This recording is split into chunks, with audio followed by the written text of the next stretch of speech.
He was a brave elven prince, protector of both his people and the forest around them. That due to a disagreement with his twin brother, he seceded from Sylvanesti, creating a brand new elven nation called Qualinesti. Greetings and welcome back to my channel, guys. How are you doing today? So in this video, of course, we are talking about Kith Kanan Sylvanos, the elven noble prince who fought his way through the Kinslayer War and eventually created the country of Qualinesti, hoping for a better future for his elven people. Kith Kanan's early life was relatively easy. The only thing he had to worry about was his tutoring. In his younger years, he started traveling around, flying through the countryside on his mighty griffin, and talking with the Qualinesti scouts, learning of the dangers lurking in the woods. Eventually, he even fell in love with a young elven noblewoman named Hermathia Oakleaf. But sadly, this love story does not end well. His easy life comes to an abrupt end when his father announces that Sithas, his older twin brother, will marry Hermathia. So in a fury, Kith leaves the elven capital city of Sylvanos, going out west into the wilds to find his own way. And deep in the forests of Mithrahana, he meets a young Sylvanesti elven boy named Mikkeli, living with a Qualinesti woman named Anaya. Anaya is no regular Qualinesti elf. She is the keeper of the forest, the elven woman who tends the forest on behalf of the forest master, doing her bidding. With the blessing of the forest master, Anaya allows Kith Kanan to stay with them, and she even starts teaching him the way of the forest. The boy Mikkeli used to go out into the forest and return after a few hours, maybe even a day or two. Yet one time the boy went out and never returned. So Anaya and Kith decide to go out after him, searching for him and making sure that he is okay. Kith sends out his mighty griffin to search for the boy from the air, while he and Anaya search for the kid on foot.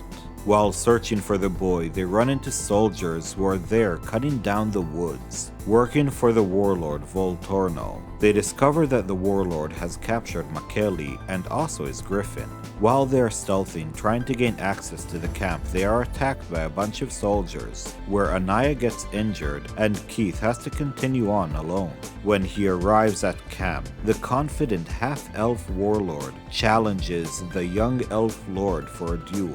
Using powerful magic, Volturno thought that he had Kith on the ropes and was going to kill him. But in the last moment before he released the spell, he found a crossbow bolt appearing in his chest, shot by the boy Mikkeli, the action saving Kith Kanan's life and wounding Volturno, who was assisted to safety by his men and retreated back to Ergoth.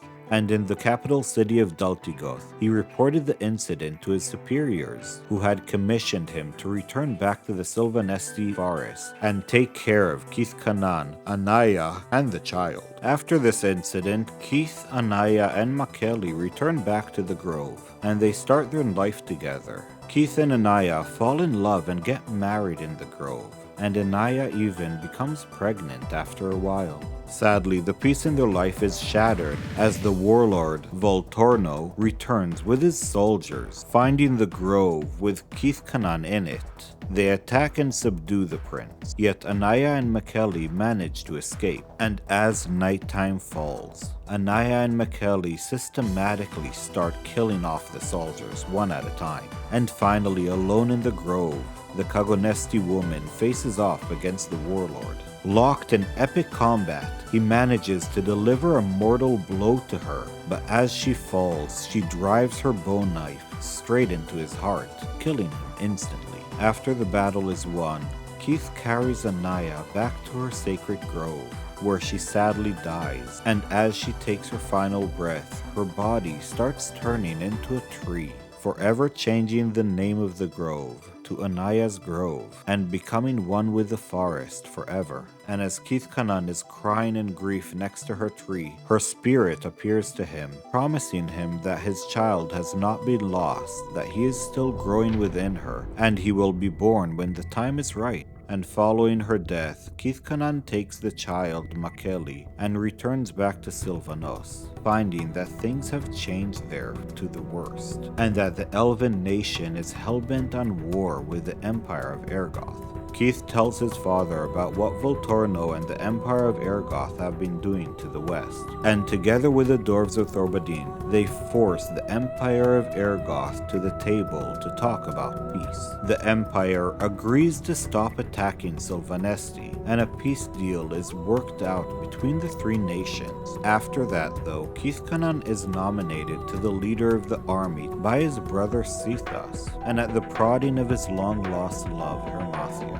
Now she is pissed at him for returning back and not trying to pursue her, so she sends out an assassin to kill him, who accidentally kills the kid Makeli instead of Keith.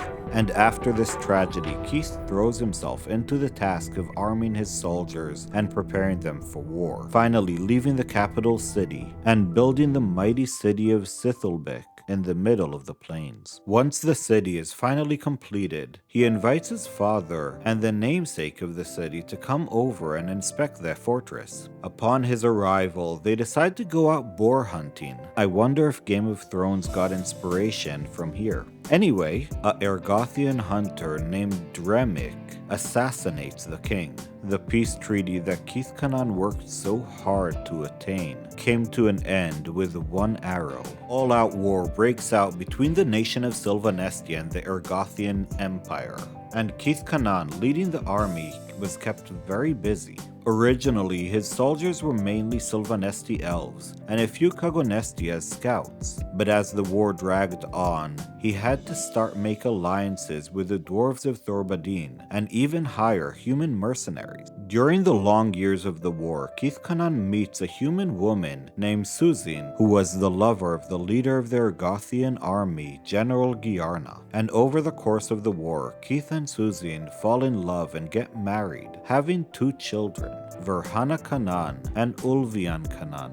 As the war rages on the plains outside of the city of Sithelbeck, the great city repelled every single one of the attacks launched against it.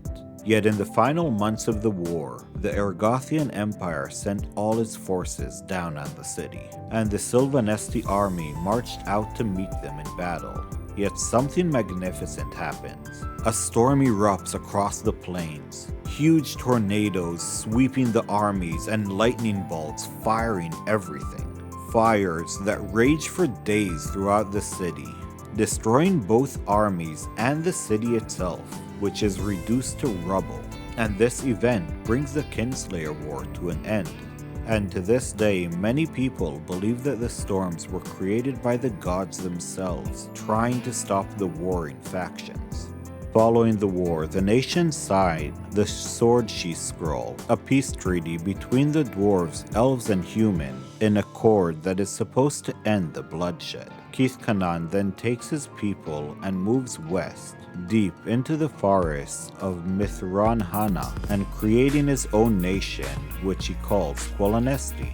There, he takes the title the Speaker of the Sun, and for the next 20 years, many Sylvanesti elves start migrating west to the lands of Qualinesti.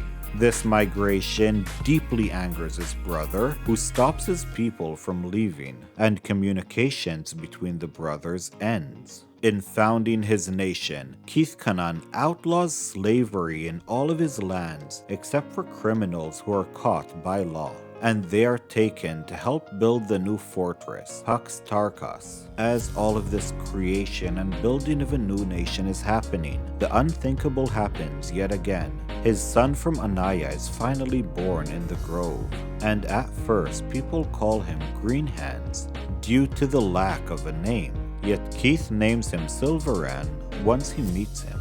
He immediately announces that he will be next in line for the throne, and this greatly angers Kith Kanan's son, Ulvian, who turns to dark magic and tries to take the throne by force. Ulvian uses black magic to twist Silveran's mind, to the point where he accidentally uses the Great Hammer Sunderer and hits Kith Kanan on the head. And as Kith was lying on his deathbed, he still announces to Verhana that he wants his son, Silveron, to take the throne, and that Ulvian was to be set free, even though Verhana, Kith Kanan's daughter, wanted to execute him. And sadly, that night, Kith Kanan passed away in his sleep, with the name Anaya on his last breath. Kith Kanan was buried in the Hall of Ancients in Salamori underneath Pax Taras, the fortress that he worked so hard to build with the dwarves, guarded by his undead warriors, who protected him in death. And during the War of the Lands, when the companions breached the mighty fortress using Salamori, Kith Kanan gives his sword Wyrmslayer to Tanis. So I hope you enjoyed that video, guys, and we will see you in the next one. Have a lovely day.